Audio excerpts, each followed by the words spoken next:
Lado ko gobe kai ake kauna a kowace nahiya. Ya za ka yi nasara kakar zaben ka mai zuwa. Lado ko gobe kai ake kauna.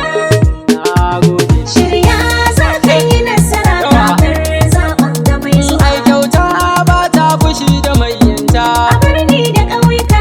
Ya za ka yi amo da saurinka. Takun ka lafiya. In kyautar Allah ai ba a shure ta. Mai kishi na al'umma. Sai shi ne yake hawa zance ko yanzu ban jiya. Lado ko gobe kai ake kauna.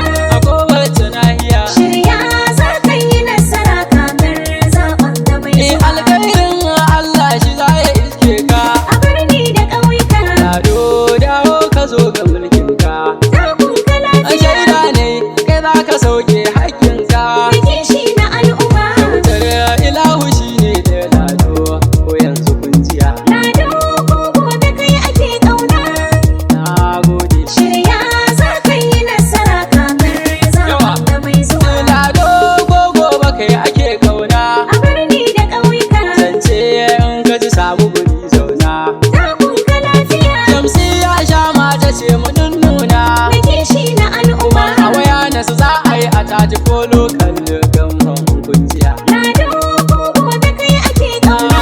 Na gode. Shirya za ka yi nasara kakar zaben ka mai zuwa. Zance shi ne ke madadin zance. A birni da ƙauyuka. Wace mu ba mu yi musan garce.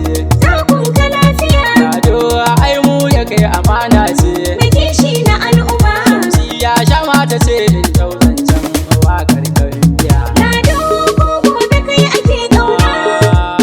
Yawa. Shirya za ka yi nasara kakar zaben ka mai zuwa. Ko gobe kai ake kauna. Shirya za ka yi nasara kakar zaben ka mai zuwa. Mu je zuwa. PDP zama da ran. A kan su da nema gida